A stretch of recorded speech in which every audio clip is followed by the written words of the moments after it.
Bueno, muy buenas noches, gracias por la presencia. Un grupo pequeño, pero muy significativo. Agradezco la oportunidad que la Casa de la Literatura me da para hacer esta presentación. Tienen realmente un local muy bonito, así es que Ibis, por favor, a Edwin, mi agradecimiento también. Y agradecer de antemano la presencia ya reiterada de Levi, que estuvo también la presentación anterior, Jorge, que estuvo ese día entre el público y que se animó también a participar ahora en la presentación. Agradecerles por el entusiasmo con el que han tomado este reencuentro de amigos después de, no sé, 25, 28, 30 años probablemente. Nos hemos visto por ahí alguna vez en la universidad, pero un reencuentro significativo y bueno, agradecer también a Nilo Espinosa, quien por problemas de salud hoy no está acá, pero quien fue el que tuvo esta locura reiterativa además de hacer la presentación. Y bueno, no sé quién empieza ahora. Perfecto, entonces empezamos con Levi. Perdón, te voy a presentar. No, pero bueno, vamos. Ahí, además, ya están viendo ahí la presentación. Levi es doctor en filosofía, autor de varios libros y bueno, docente principal de nuestra casa de estudios. Los dejo con él. Sí, bueno, no sé, con micro, sí, no puede ser como quiero, sí.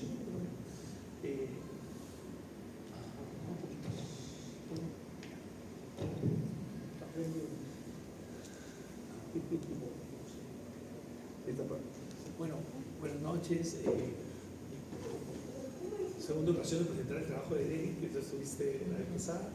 Estuvimos en la Casa de España hace unas semanas con Milo, y ahora, como dice Derek, pues ha sumado Jorge, así que sí, para nosotros tres tiene un sentido de reencuentro amical, ¿no? De una amistad pues, de más de 30 años. En realidad nos hemos conocido el año 89-90, en ese, me parece, segundo semestre, 89-90, Jorge y yo antes, un semestre, pero con Derek luego un poquito después.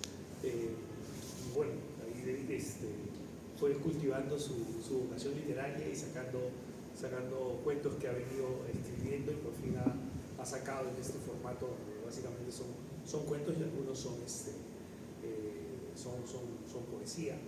Y bueno, mira, ahora en realidad lo que había pensado, algo un poco distinto a lo de la vez pasada, era leer algunos fragmentos para un poquito compartir un poco el mundo que vamos viendo de él y también el tipo de sentimientos que va evocando su relato, ¿no?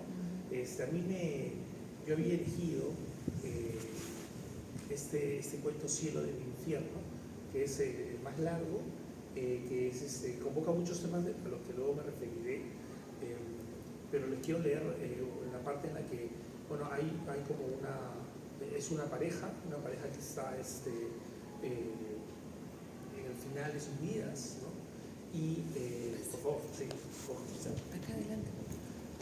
¿Cómo estás? ¿Qué tal? Esta es una pareja que está en el final de sus días y hay como una evocación de textos que se escribieron en su momento de carta, ¿no? Esta pareja aparentemente pues, ha tenido una larga vida juntos, pero ha tenido también sus momentos pues, de desencuentro, de desgarro, de ruptura, ¿no? Entonces hay una carta que ella le escribe a él y que dice así, quería leer esto, ¿no? En plena ruptura, ella le dice: por el amor que siento por ti, te deseo de todo corazón que encuentres lo que tanto buscas, esa tranquilidad que necesitas para sentirte feliz contigo mismo.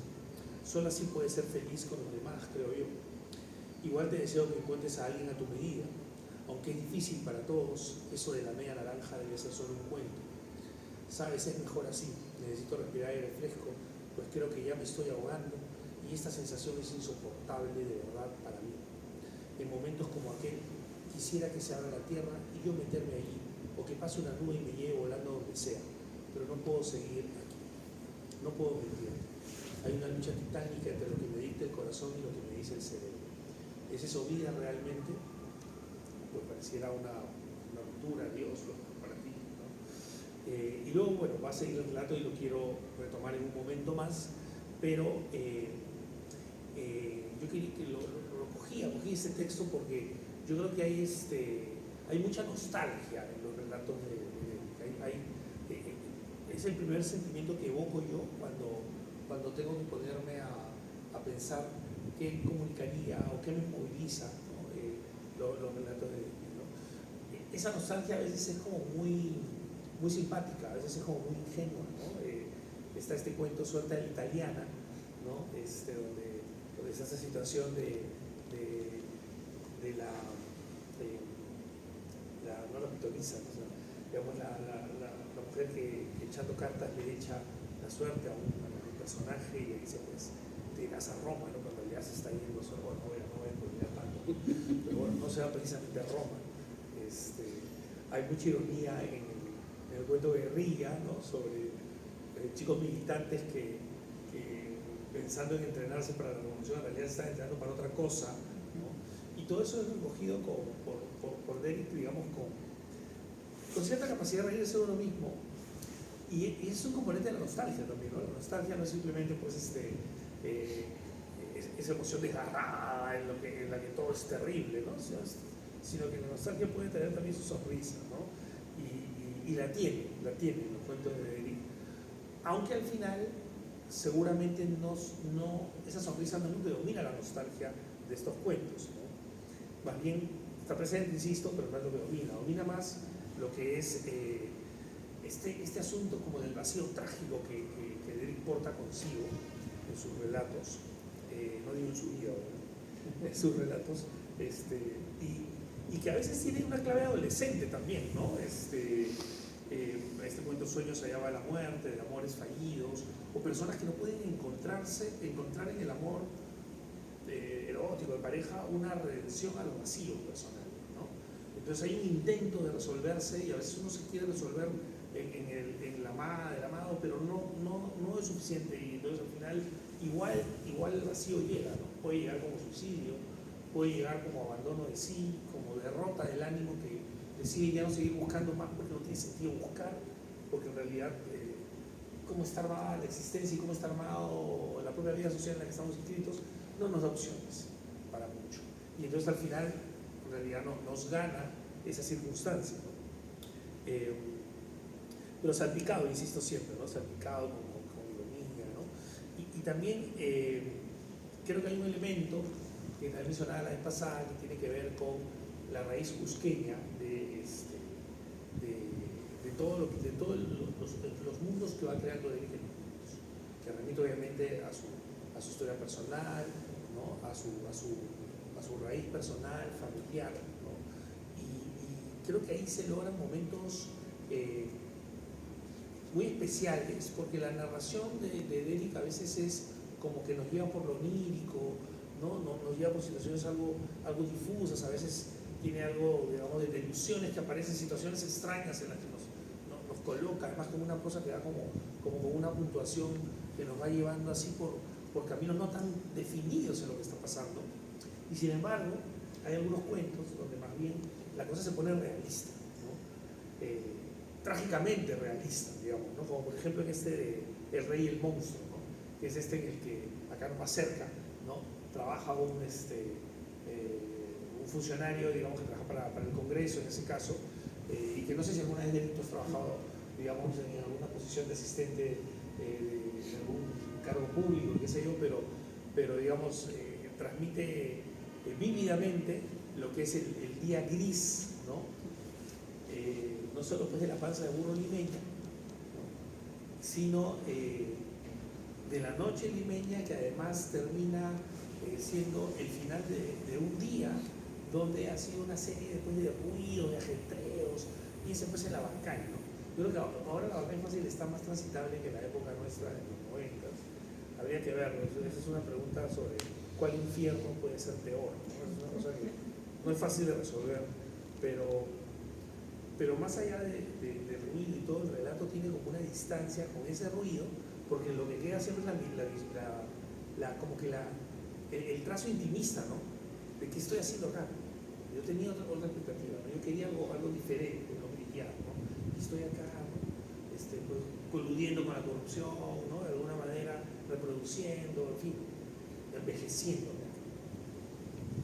Ya no diré cómo acaba ese momento, pero el monstruo es Lima, ¿no? El rey del monstruo se llama. Y entonces, claro, aparecen estos otros registros mucho más de una vida muy concreta entre ruido, gritos, bocinas y ajetreo de oficina, ¿no? Donde se nos va la existencia, ¿no? Entonces, esta cosa trágica que tiene un componente de raíz como muy de dónde vengo yo, que es la adolescencia, la niñez, la infancia, la familia, incluso a este otro mundo, ¿no? donde estamos pálidamente instalados, ¿no?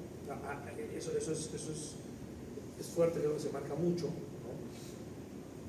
Y desde ahí quería ir hacia un poco otro tema que para mí es como de raíz telúrica, en el sentido de los vínculos que tenemos con nuestros padres, abuelos, ¿no? Es algo muy, o sea, que Derry presenta muy chévere y muy abismal, varios relatos de vínculos con la suerte del padre o del abuelo o de la abuela.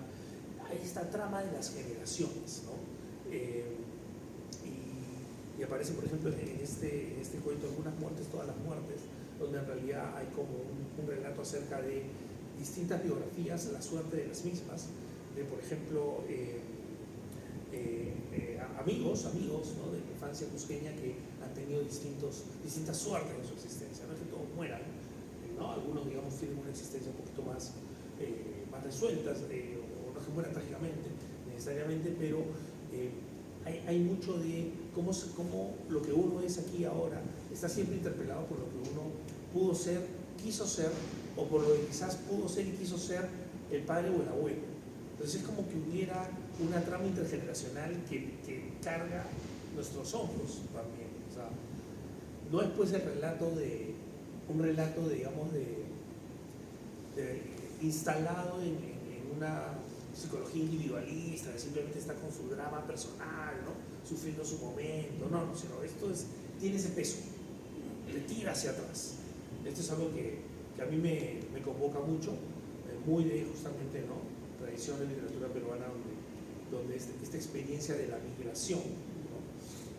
Es una aventura también, claro, y esa aventura es retratada de muchas maneras, insisto, con tono relajado, con ironía, con su humor, pero es también algo medio trágico, ¿no? Porque al final es un desarraigo, es una forma de muerte de alguna manera, es zafarse de todo ello y venir a instalarse, ¿no? E inventarse otra vida, ¿no? Entonces, este asunto de la trama intergeneracional acá aparece en este tono medio trágico, ¿no? Con algunos capítulos fuertes, digamos, ¿no? Por ejemplo, en Gusano del Tiempo, el tema de la sexualidad aparece también esa trama intergeneracional de un hijo como mirando ahí ¿no? algunas prácticas del padre, ¿no? O por ejemplo en Comunión en la Carne, ¿no? Donde más bien es la violencia de dos hermanos que comparten un mismo amor, ¿no? Se enamoran de la misma persona. La embriaguez también aparece bastante, ¿no? El tema del alcohol aquí y allá. No otras drogas, porque Derry fue siempre una persona muy sobria, pero aparece permanentemente, ¿no? Y bueno, ahora no comentaré mucho de la poesía, mejor ya lo dejo de repente sobre se animan por ahí, pero ese conjunto de elementos que he seguido compartiendo, yo no sé si Derry lo pensó así o si algo de lo que yo leo tuvo que ver con la decisión de Derry, pero en el relato que yo elegí, ¿no? El cielo del infierno, creo que todo esto aparece como como que ya tienes una culminación en ese, y logra ese éxtasis, ¿no? Luego del cual hay un pequeño, hay un poema que va que intenta también como compilar mucho de esto, pero creo que el cuento logra esta suerte de consumación de todos los relatos, ¿no? Entonces, bueno, frente a la carta que les leí, ¿no? de esta mujer que estaba, pues, ya no aguantaba más porque resulta, ¿no? No quiero entrar tantos detalles, digamos, pero resulta que la pareja, digamos, era por momentos insufrible, no se podía lidiar con esta persona, con sus ilusiones, con sus pasiones, ¿no? Con su irascibilidad. Bueno, le escribe esto y termina, pero luego se entiende que pues, han retornado, ¿no? La relación ha continuado en su vida, con sus hijos, ¿no? Y ahora, ambos ya muy mayores, él le escribe, ¿no? Parece estar de noche y está repasando la carta. Y él le dice, ¿no? Fueron momentos muy duros los que vivimos entonces. Mis celos demenciales, mi inseguridad, provocaban en mí esas explosiones repentinas en las que te agredía con gritos desaforados, aunque luego terminara arrodillado, sollozando como un niño desamparado. Hace 12.143 días después, trato de hacer un balance objetivo y no sé qué responderte a esta carta, ¿no? ¿Leerías mi carta desde el olvido que eres hoy? ¿Habría sido mejor que nos separáramos? ¿Habríamos logrado una mejor vida? No sé. Sabrina, estamos viejos, eso ya es claro.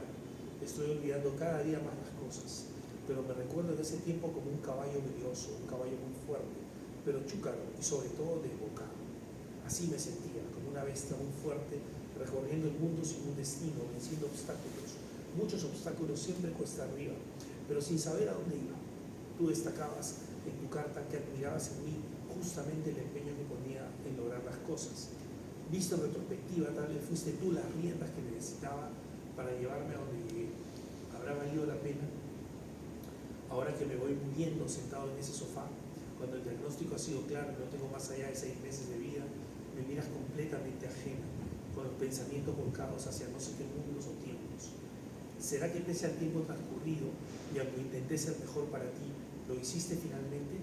¿Será que esa niebla que deambulas ahora es la que te proporciona por fin el aire fresco que me reclamabas? ¿Será que ese olvido es el agujero en el que te guareces o la nube que te llevó volando lejos de mí? Mucha culpa, ¿no? Y mucho de pronto la existencia que tuvimos después es una respuesta a esa misma carta. De pronto igual siempre te ahogué y ahora que estás en esta situación de conciencia no se sabe bien exactamente qué cuadro es, pero la necesidad puede ser algún tipo de mecanismo neurológico general que das ahora por fin. ¿No? Te has librado de mi intemperancia. Lo escribo yo, el hombre viejo de hoy, a la mujer hermosa y joven de hace 33 años, 2 meses y 28 días. Hay un tema ahí con los días, ¿no? Más de una vez te pones 11 ahí, ¿no? En el personaje. Sí, pero pero más de una vez. La mujer que sacrificó su propia vida por mí. No exageres, hermano, ¿no? Tú también has hecho mucho por ella y te aseguro que sin ti no habría sido lo que soy. Quizás he sido yo ese antropófago que devoró lo mejor de ti a lo largo de estos años. Hermano, ya deja de destruirte, de flagelarte. Entiende que Sabri habrá sido muy importante en tu vida, no quita que tú lo hayas sido igual o incluso más para ella. No he podido detener ese algo destructivo, no he podido dejar de derruir lo construido. Dejo de escribir y no sé a dónde enviarte esta carta. Al lado. Voy a nuestra habitación, te veo dormida profundamente. No puedo olvidar cuando descubrí la infinitud del universo en ti. Me meto en la cama luego de quitarme las pantuflas en pijama de seda, como de un abuelito. Me río. ¿Qué habría sido de ti y de mí si no hubiéramos persistido? ¿Dónde estarías tú a esta hora? Como todas las noches de tantos años atrás, me aferro a ti, me acurruco tratando de protegerme en tu calor, abrazándote, acariciándote. ¿Cómo sería tu vida? ¿Has sido feliz? Las pesadillas no me han dejado. De ellas siempre me quedaba solo. Y ahora no vas a responder. Me aferro a ti. No te vayas, por favor. No vuelvas a dejarme solo. El caballo brilloso y fuerte ahora está agotado, extenuado. Los días grises han vuelto. ¿Qué responderte a aquella carta? No sé si fue aquella vez que nos separamos por 6 meses. Puede ser increíble que después de 30 y tantos años uno ya ni sepa cuándo fue que terminó o dejó de terminar, ¿no? Es esa bruma que se va montando, ¿no? Sentí cierta paz al saber que ya no volveríamos a estar juntos. Pensé que quizás las leyes físicas del universo mismo habían puesto de manifiesto que siendo dos imanes nos repelíamos. Pero fuiste tú la que llamaste y yo no supe decirte que no. Habría encontrado a esa persona a mi medida como tú me escribiste. No habría sido tú mi medida más exacta, quizás la respuesta a todas sus propias preguntas, a la de ella, cuando no lo liberaba para que encuentre algo propio de él. En este tiempo que sigo sin saber quién soy, recurro a los retazos de textos que encuentro en múltiples cuadernos escritos con fruición en madrugadas extenuantes. Para intentar reconstruirme, quizás soy todos esos retazos, un alma rota, una vida quebrada, parchada, un sueño hecho añicos, un vaso de cristal que se estrelló contra la losa una y mil veces, reconstruido con empeño de alfarero. Nuestros hijos ya transitan su propio camino. El mundo que les toca es una mierda, como una mierda fue el mundo que nos tocó vivir también a nosotros. No te vayas, intento asirte implorando tu regreso desde las brumas de ese olvido en el que empiezas a habitar alejándote de mí. Leí un artículo que recordaba al famoso pintor que una madrugada murió misteriosamente junto a su esposa. El miedo, la desesperanza, la vejez, sin duda comprensible. Te veo dormida, quizás tu memoria vuelva, o quizás ya se haya ido para siempre. ¿Me habrás dejado? Apago la luz del velador. Quizás el pintor tenía razón. En medio de la penumbra miro mi almohada libre. En mi cajón del velador sigue aquella antigua caja de diazepam. Danzig. Quizás el pintor tenía razón y no debemos esperarla, sino por el contrario tenemos que salir altivos en su búsqueda a la muerte. Esta vez no me dejarás. Reprimo un suspiro. ¿No sería mejor emular al pintor? Quizás es hora de apagarnos para siempre juntos. Y con eso cierra el cuento de él en una ruta de cómo a ver, hay momentos más desolados en los cuentos, porque acá la decisión, digamos, de ir por la muerte no es un abandono, ¿no? Ni es una derrota, como hay en otros personajes en otros momentos. Es quizás una forma de cerrar ese círculo que abre esa carta y que te lleva al momento en el cual finalmente comprendes que en realidad, o comprenden ambos, aunque ella está en el olvido, como dice él, que la construcción de sus vidas era ese movimiento recíproco que acabó en esta escena, donde finalmente él decide irse con ella. Ya no hay detalle técnico del asunto, simplemente es la decisión de finalmente apagarse. Como que el cierre es lúgubre, ¿no? De hecho viene luego una poesía que va en ese tono también, pero ya digo que está salpicado por muchos otros elementos, ¿no? Otros componentes de la nostalgia, que incluyen la ironía y el humor, que incluyen la alegría del sexo, ¿no? Que incluyen la generosidad de la amistad, ¿no? O sea, hay muchos componentes más, digamos, ¿no? Pero aún de esos elementos que aligeran todo el proceso, yo sí me quedo mucho con este componente un poco más, digamos, trágico que está presente en las historias. Y bueno, nada, gracias por dejarme leerte y por dejarme comentar. No, gracias, Lili. Bueno, ya no sé si se puede decir. Creo que ni se escucha, pero ahora presento a Jorge Torres Padilla, economista también de la universidad, especialista en temas de conservación de bosques, Amazonía, inversiones responsables, y un tema que yo había perdido en la memoria. Jorge, bueno, nosotros empezamos los estudios en la universidad hacia el año 89, y el otro día que salimos y estuvimos conversando un rato, él me contó que, si no estoy recordando mal, hacia el año 92, 93, dejó la universidad para irse a estudiar también teatro en la Tarumba, en Cuatro Tablas. Entonces, tema bien importante a destacar, porque en la idea que nos hacíamos para cuando se presentara el libro con la presencia del tercer amigo, habíamos, o Jorge había tenido una iniciativa bien interesante que alguna vez podría implementarse. Bueno, Jorge, muchas gracias por tu presencia. No sé si quieres o prefieres hablar. Sí, pues bueno, muchas gracias. Como dice Derek, yo soy economista. Eso pareciera lo más antípoda a la literatura, o una de las cosas más antípodas a la literatura. Y de hecho es la primera vez que soy panelista de una presentación de un libro, así que, y eso solamente porque Derek es mi amigo, porque ningún otro escritor me ha invitado a ser panelista de la presentación de su libro. Y entonces mi aproximación es como lector, ¿no? O sea, porque yo lo que he sido, soy, digamos, es un lector. Y entonces, lo primero que yo quiero destacar del libro es que se lee, o sea, se deja leer, o sea, porque hay algunos escritores que son muy conocidos, ¿no? Pero que la lectura se hace pesada. Entonces, pueden tener grandes ideas ahí en esas 500 páginas, pero a la cuarta, después de mucho esfuerzo y ya a cierta edad ya sin cargo de culpa, ya dejas de leer porque no fluye la historia, o sea, se queda más en el mensaje que en la historia. Entonces, lo primero es que el libro los cuentos se dejan leer, ¿no? Hay varios cuentos cortos, hay un cuento más largo que es el que ha escogido Levi, y hay 3 poemas, ¿no? Y se dejan leer, ¿no? Y eso es lo primero que tiene que pasar en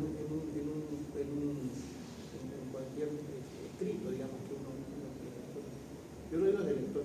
Y se dejan leer además, en algunos casos son cuentos bastante ligeros, anécdotas urbanas, digamos, ¿no? Cotidianas, ¿no? Laborales, qué sé yo, cosas así. Pero en otros cuentos se arriesga, digamos, a jugar con la ambigüedad, ¿no? A jugar con la magia. Entonces, en el cuento que Levi ha leído, por ejemplo, que no sé si es posible, pero en el cuento que él ha leído, no te llega a quedar claro, digamos, si la persona está o no está. O sea, pareciera que sí, digamos, ¿no? Digamos, ahora que no nos escucha, pareciera que sí, pero hay una frase, digamos, de ese cuento donde dice, me leerías desde el olvido. Entonces, esa ambigüedad, yo creo que lo hace, primero que es una apuesta muy arriesgada, porque para un escritor, digamos que su primera publicación es una apuesta muy arriesgada, que le ha salido bien, pero que además eso es lo rico en general cuando uno lee esta literatura, y tiene que ver con que efectivamente el que está leyendo lo interpreta, ¿no es cierto? O sea, claro, por supuesto que hay cuentos muy realistas que son muy entretenidos, no cuestiono eso, pero digamos, esta sutileza, esta ambigüedad, esta magia hace que uno lo interprete y le gusta eso porque efectivamente hay estilo, ¿no? Pero creo que eso hace rico, y eso tiene que ver pues con que es hijo de Cusco, ¿no? O sea, y Cusco no se puede imaginar sin todo ese mundo andino, lleno de toda ese mundo espiritual, digamos, ¿no? que está muy presente en varios de los cuentos, ¿no? Yo no soy Cusco ni mucho menos, ¿no? He ido pues cuantas veces, ¿no? En vacaciones, por trabajo últimamente estoy yendo, pero ese mundo tan lleno de espiritualidad, obviamente está reflejado en la literatura. Y obviamente creo que es lo que hace que él pueda conseguir este efecto tan valioso de los cuentos, ¿no? Yo cuando efectivamente nosotros estábamos, ahorita por ejemplo estaríamos actuando, ¿cierto? ¿No? Esa era la idea, ¿no? Nosotros dijimos en el Centro Cultural de España, fue una presentación clásica, ahora me invitaron para que ayude a hacer algo más lúdico, y hasta ayer íbamos a hacer algo teatral. Un chico, gracias a Dios, se enfermó, entonces hemos ganado tiempo para poder preparar este tema más teatral, así que esperemos que lo hagamos en algún momento. Pero efectivamente el abordaje que estábamos proponiendo para esto, a diferencia del anterior, es que partiéramos desde lo que nos había movido al leer como persona, ¿no? O sea, leer como el otro chico que digo así para entender. Entonces, a mí lo que me había movido no fue tanto un cuento, sino fue un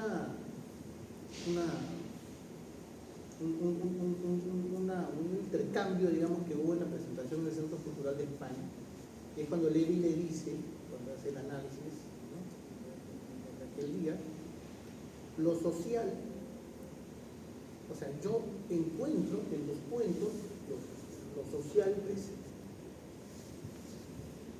Yo no había leído todavía, yo lo leí después. Entonces, le responde cuando termine de decir, qué bueno, porque yo más bien sentía que mis cuentos estaban muy ensimismados, muy en lo individual, y eso a mí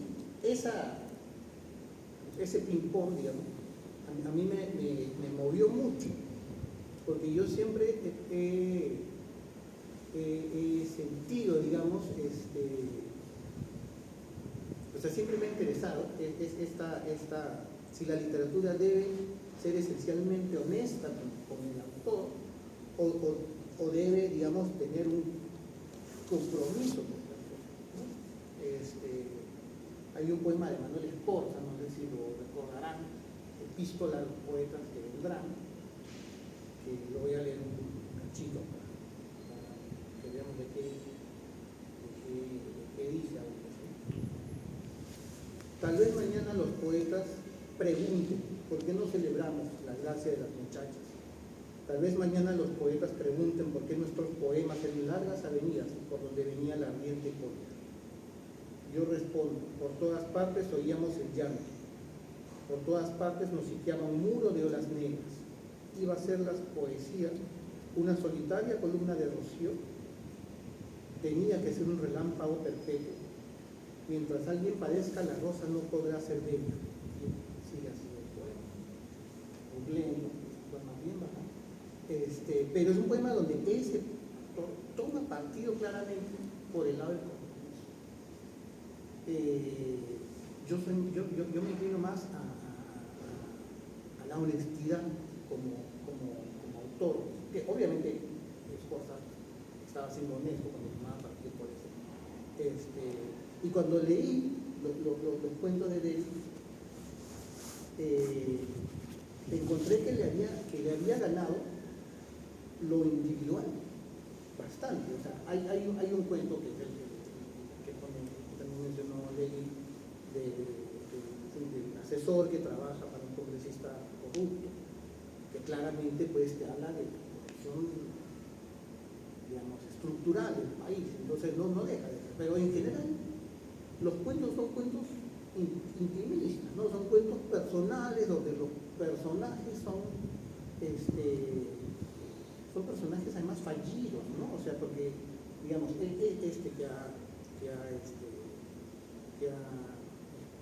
ha leído Levi es un posesivo de él, ¿no es cierto?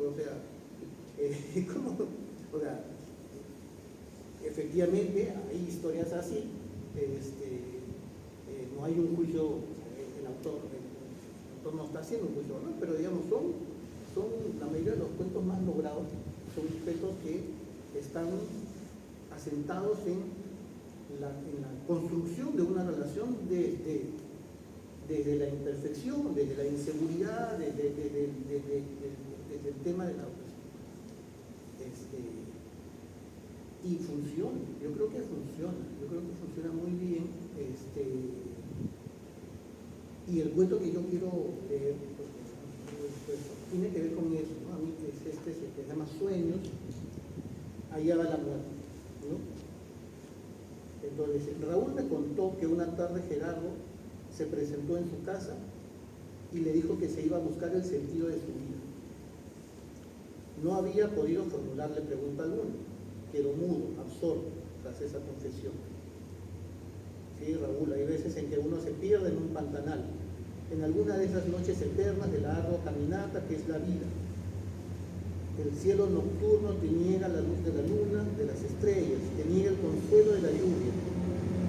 Hablaba tan serio, algo raro en él.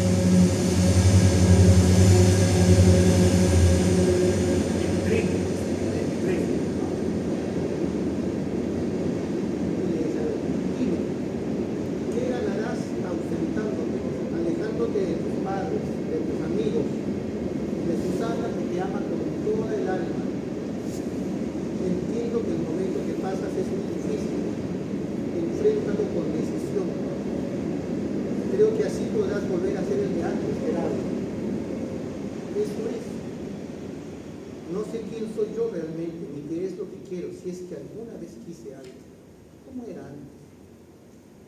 Se apuró en replicar lo que su amigo había dicho. ¿Quién era antes? Ahora me suena tan vacío mi nombre, tan vacío me siento cuando me hablan de mis padres, tan incierto veo mi presente como tenebroso mi futuro. He olvidado para qué me dio la naturaleza este sexo. Era extraño en verdad. Hablaba con todos, como cualquiera de nosotros. Sus ínfulas políticas eran sobrecogedoras, discutía con apremio. Radicales afirmaciones para romper el aire impregnado con la duda de nuestro tiempo. Sí, hablaba con todos, pero siempre huidizo. Su saludo cordial, con esa sonrisa esbozada en su rostro, como anunciando una profunda felicidad, era ligero como el viento. Un mar de rostros y de voces cruzaba su camino. Raúl y yo lo conocimos por Susana. Ellos se conocieron en la Facultad de Derecho de la que éramos estudiantes. Ella cantaba en nuestro grupo, Renacer, que en cada actividad organizada por la facultad amenizaba esos eventos haciendo que los asistentes sacudieran el esqueleto al son del reggae, huayno, cumbia, salsa, valses y todo ritmo de este país culturalmente inagotable. Gerardo asistía, solitario siempre. ¿Alguien percibió esa soledad sin límites? Quizás él mismo lo contaría después, alguna vez su padre, la propia Susana e Isabel, una amiga que nadie conoció, salvo por referencia suya, una muchacha que trabajaba como profesora en Huaraz. Una noche anterior al 23 de junio, víspera del Día del Cusco, un grupo muy dinámico de alumnos de Derecho se reunía para ultimar los detalles necesarios para su participación en el desfile tradicional. Susana era quien más hablaba. Habría que bailar hasta quedar virtualmente molidos, aunque nos cueste una semana entera recorrerlo. Además, innovaríamos por lo antiguo frente a la tribuna oficial. Entonarían a viva voz el tema escogido, ese himno místico de siglos, Anak Pacha. Desde un rincón, Gerardo observaba esa reunión en que la informalidad, la sinceridad y la seriedad se daban de la mano en ese mundo juvenil. Sentía pena por no poderse integrar a ese grupo tan bonito. Hubiera querido hacerlo, pero pese a sus intentos, las fuerzas derrochadas en una lucha interna tan absurda como demoledora, lo traicionaban prontamente. Su refugio era la crítica, justa a veces de cuanto se hiciera. ¿Asumimos en su verdadera magnitud lo que implica aceptar la identidad andina? ¿O simplemente fingimos hacerlo? Preguntaría después, al ver la soltura con la que esa mujer de cabellos castaños, de ojos casi verdes, de piel bronceada, algo tan exótico en nuestra ciudad y a la que había juzgado para sí como una pituca, hacía sus propuestas, muy prudentes y auténticas, casi autóctonas, concluiría luego de algunas conversaciones con él. Luego de haber iniciado su relación, Gerardo aceptó que ella le gustó desde que la vio, tan cerca de él, después de escucharla cantar en el aniversario de Radio del Sur. No le fue muy grato reconocer que la sintió inalcanzable, como un bien ansiado con profundidad, pero tan remoto que es inaccesible, más aún para él. Entonces, en este texto que leí, que escogió, se combinan muy bien estos tres elementos, estos cuatro elementos. Primero,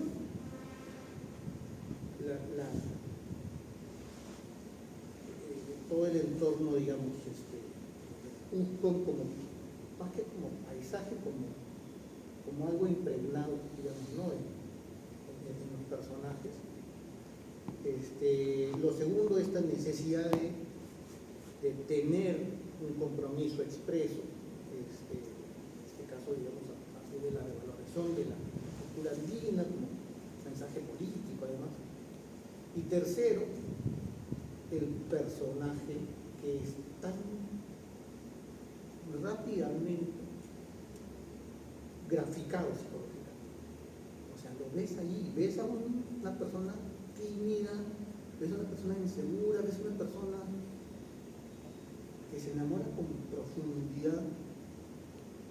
Y entonces, claramente, esas son las partes que me parecen muy logradas. Y el cuarto elemento que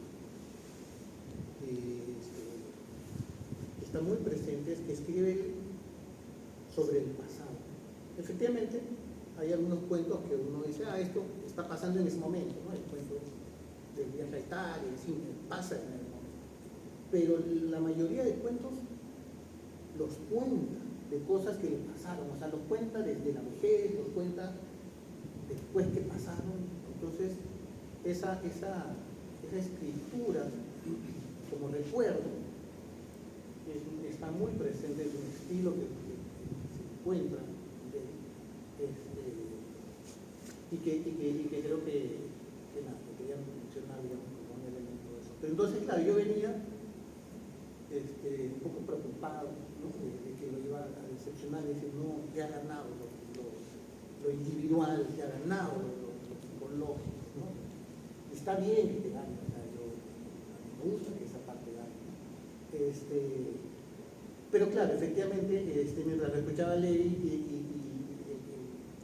que contaba que había un cuento sobre un asesor de un congresista corrupto, entonces dije, bueno, pero es que los sociales, o sea,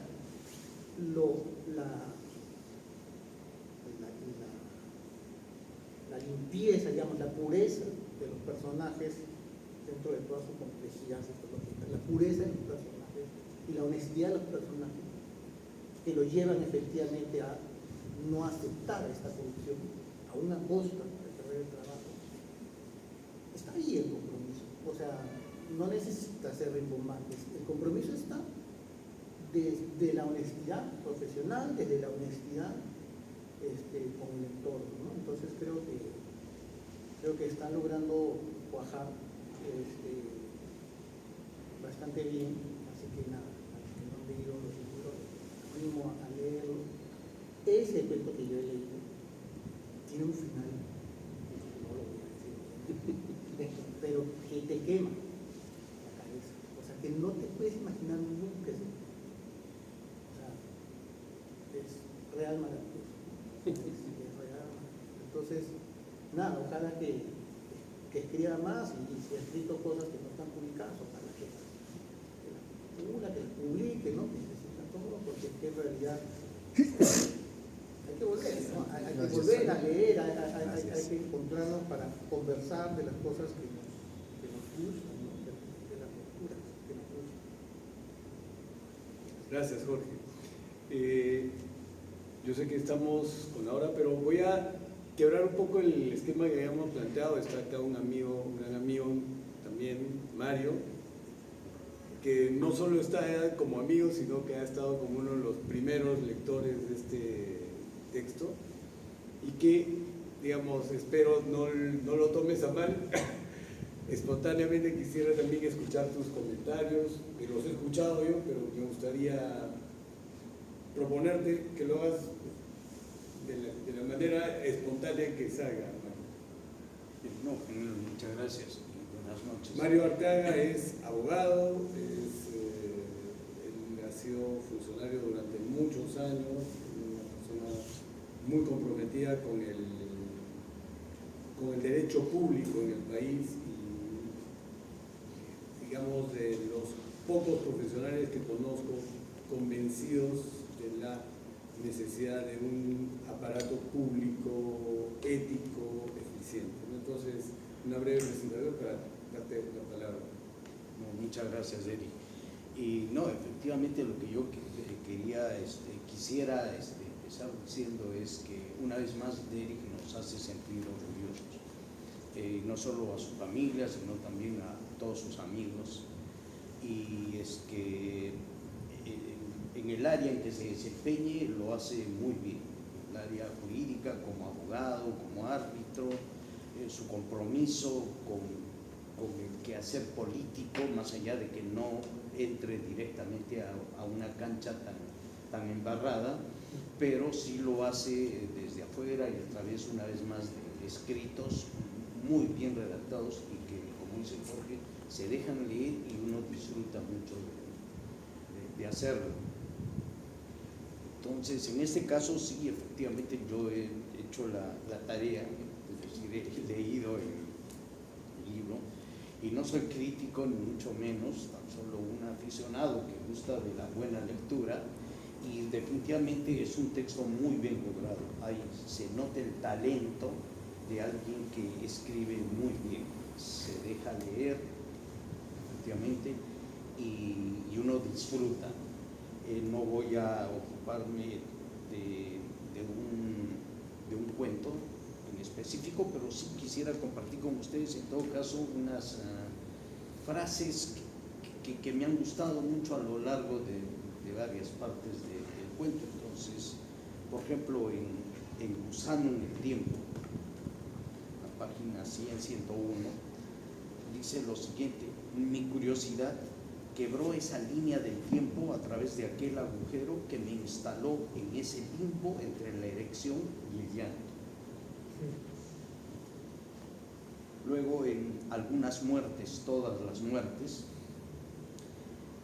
dice: entendió que su biografía era solo una minúscula parte de la historia de su familia.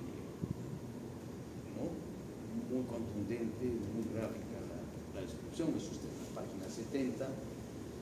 En ese mismo cuento señala: mientras él seguía sin idea alguna de eso que llamaban porvenir, como un náufrago que no tiene la remota idea de hacia dónde nadar para salvarse.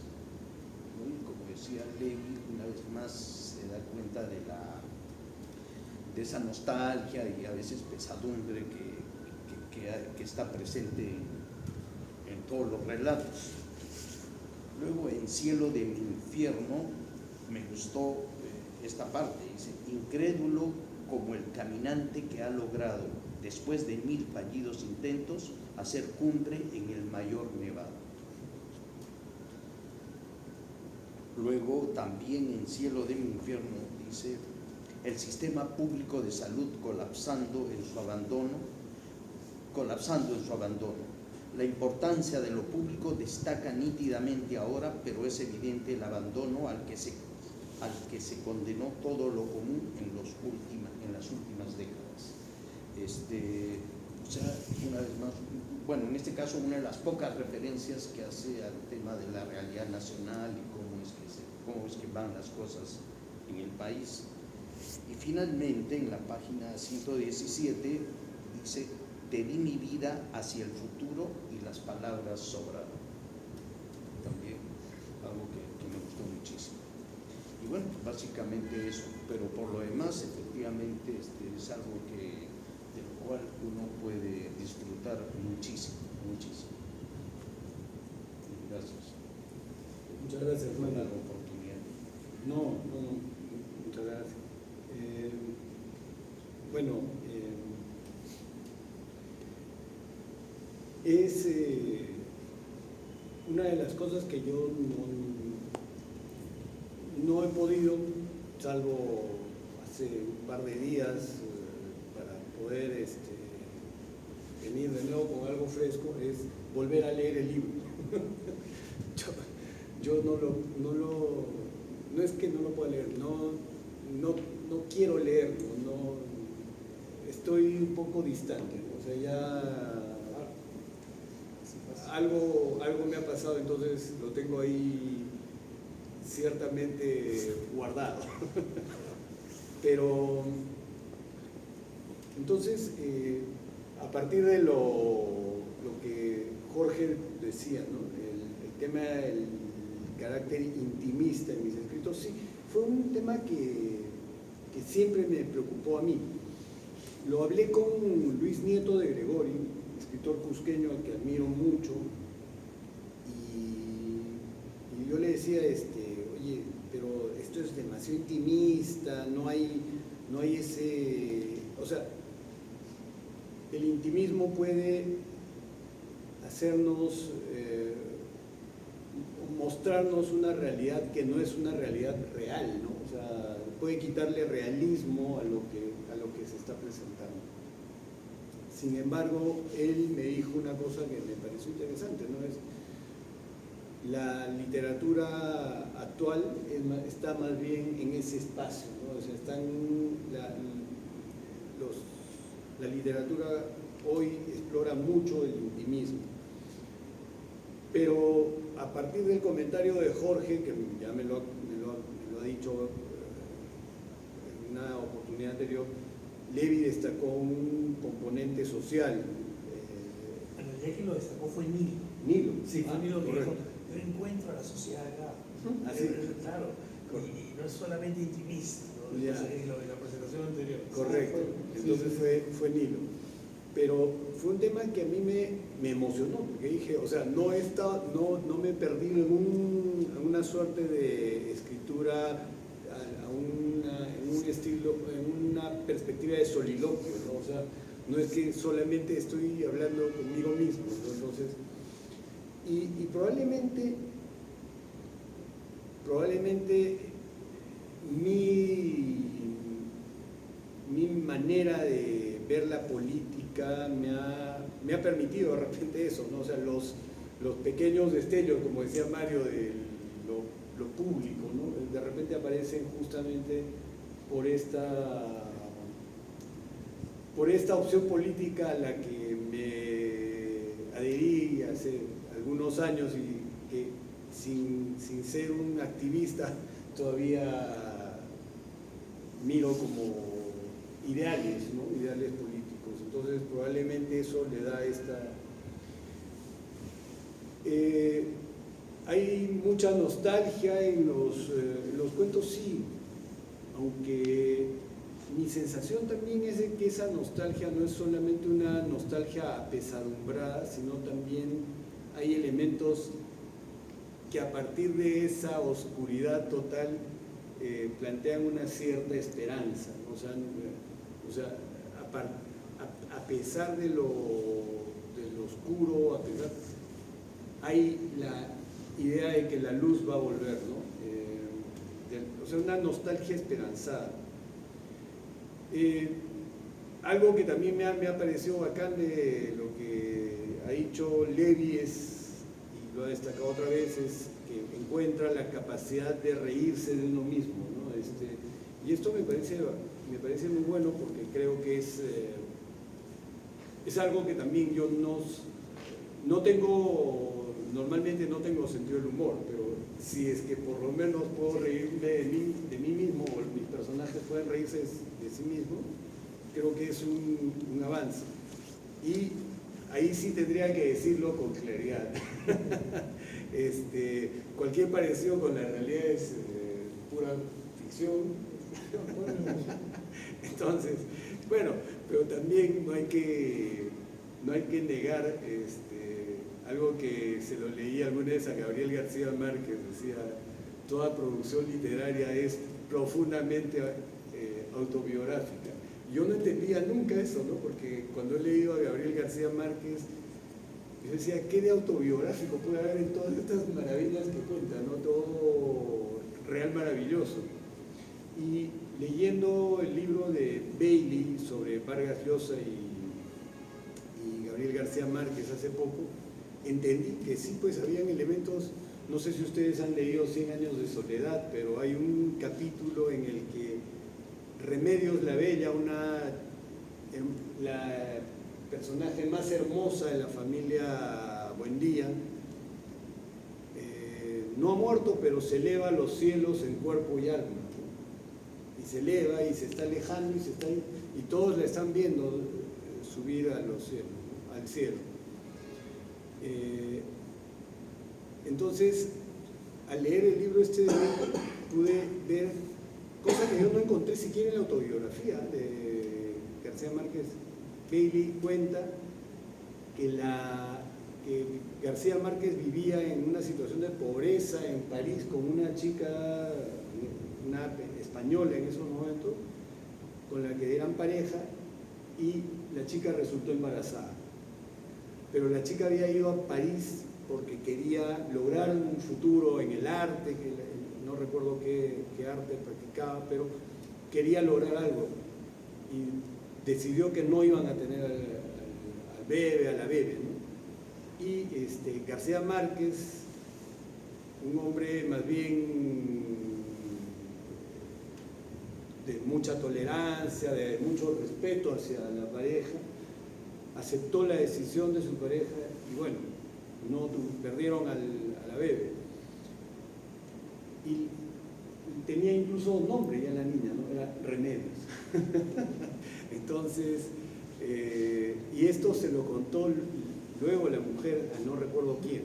Entonces, efectivamente, pues había una carga autobiográfica tremenda, ¿no? O sea, fue la mujer más hermosa que se elevó a los cielos en cuerpo y alma. Entonces, sí, siempre hay todo esto de elementos autobiográficos, ¿no? Yo creo que la literatura, a diferencia, en mi caso particular del derecho, nos permite vivir vidas que queremos o vidas que tememos también, ¿no? O sea, cómo quisiera que suceda esto y sucede, o qué miedo que suceda esto, pero sucede también. Volviendo a Luis Nieto de Gregori, también sobre el tema que ambos han tocado, ¿no? El elemento del ser cusqueño. Sí, pues es mi origen, es mi patria finalmente, mi patria pequeña. Lucho Nieto me dijo una cosa que me agradó también, porque encontraba un cusqueño, pero desde el punto de vista un cusqueño moderno. Y él me decía, salvo que quieras volverte a vivir acá al Cusco y quieras volver a escribir como escribían nuestros paisanos en los años 50, ¿no? Entonces, creo que como una ciudad cosmopolita, el Cusco puede ofrecer también literatura hacia el mundo. Otro tema también que de repente está vinculado con el libro en general es el tema del envejecimiento, ¿no? Sí, es cierto, envejecimiento de la rutina, ¿no? Y esa rutina frustrante en la que muchas veces nos sentimos cómodos y a veces tenemos hasta temor de quebrar, ¿no? Hoy se ha puesto muy de moda esto de, ¿cómo dicen? Mi espacio de confort, mi zona de confort. Creo que esas zonas de confort hacen finalmente, de alguna manera son las causantes de ese envejecimiento, ¿no? Como fuentes mías yo destacaría fundamentalmente a Mario Vargas Llosa y a Ernesto Sábato, ¿no? Y de repente ahí hay algo también en lo que he escrito ha tratado de imitar de repente a estos dos escritores que admiro mucho. El desarraigo es una forma de muerte, sí, exactamente, ¿no? En efecto, es una pequeña muerte también, ¿no? Y la sexualidad, el tema de la sexualidad es, yo no sé si ahora, pero al al menos todavía en nuestra generación, creo que la sexualidad es un tema muy difícil, ¿no? Y en una ciudad como el Cusco era mucho más complicado aún, con mucha carga de violencia, con mucha carga de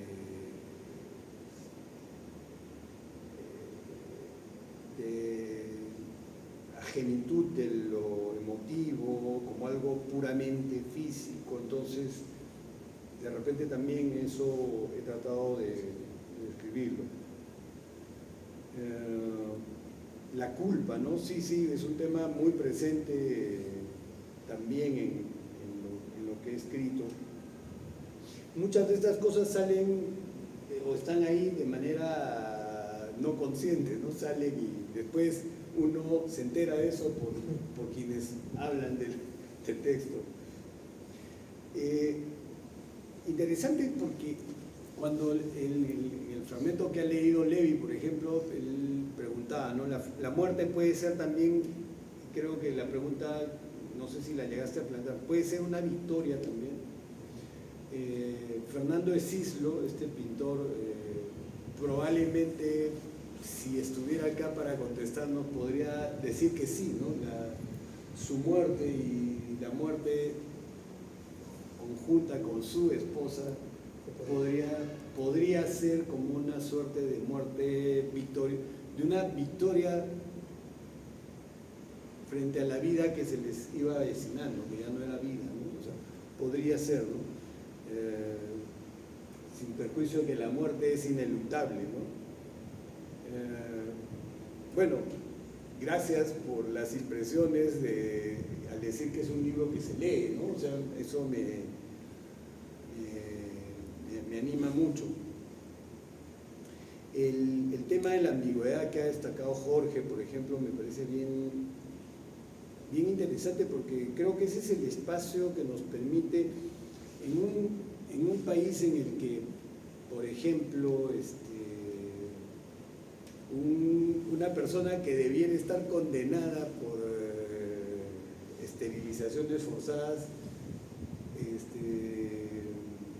tiene la capacidad política de condenar a otros por incapacidad moral,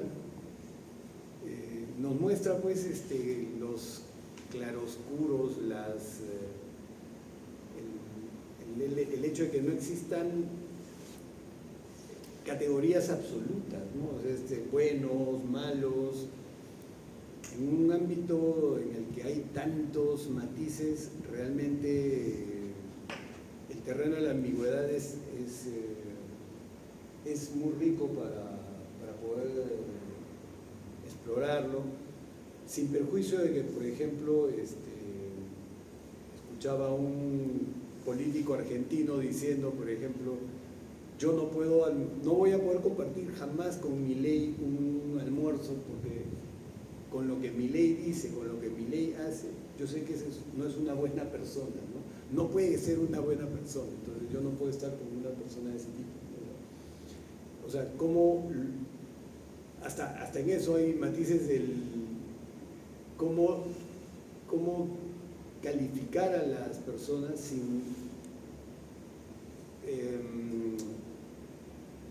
sin negar la ambigüedad, sin negar lo matizada que puede ser la realidad, pero sin perderse también en una incapacidad para calificar las cosas que merecen ser calificadas en algunas circunstancias. Ese es un terreno en el que realmente me parece muy complicado, pero me parece un terreno muy complicado, pero que creo que también la situación que vivimos en este país de alguna manera exige que esclarezcamos las cosas, ¿no?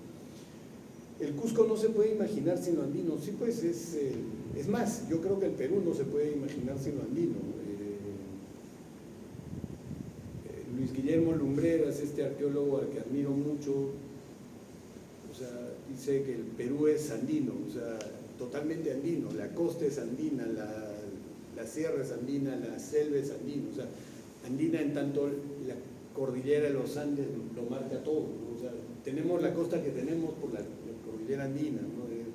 Entonces, esa ha sido una opción política, sí, pues ha sido como lo planteabas, Jorge, Y de repente, a partir de esto es que, no te preocupes si me decías, como me has dicho, que sí ganó lo intimista, sí, yo lo sé. Por eso te decía en esta ocasión que bueno, sin embargo, que hayan estos matices de elementos sociales, ¿no? O sea, que hacen o permiten ver una realidad un tanto más completa o más creíble, finalmente, ¿no? Bueno, has leído también algunas cosas, ¿no? Esto de no sé quién soy si es que alguna vez fui alguien, ¿no? O sea, y Mario leyó luego un fragmento de un náufrago que no está tan perdido, el náufrago, que no sabe ni siquiera hacia dónde nadar para salvarse, ¿no? Ese es el extremo del extravío, ¿no? Entonces yo creo que dentro de todo, dentro del intimismo con el que enfoco mis escritos, sí, la política creo que es una cuestión omnipresente, porque no puedo sacudirme el tema político, ¿no? De alguna, directa o indirectamente. Bueno, y los elementos que has destacado, Jorge,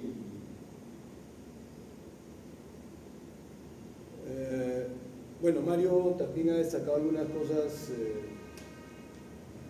como la nostalgia y la pesadumbre presente en los relatos, y el texto que leyó para auxilio de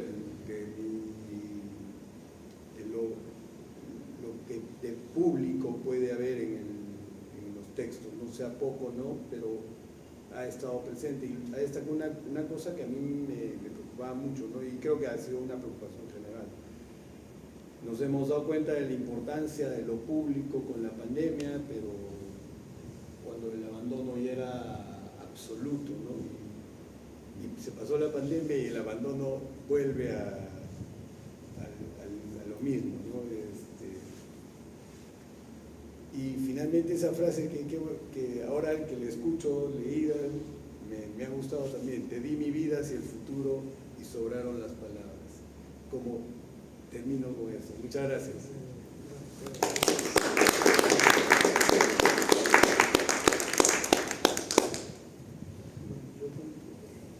Sí, a Jorge le van a cerrar la cochera.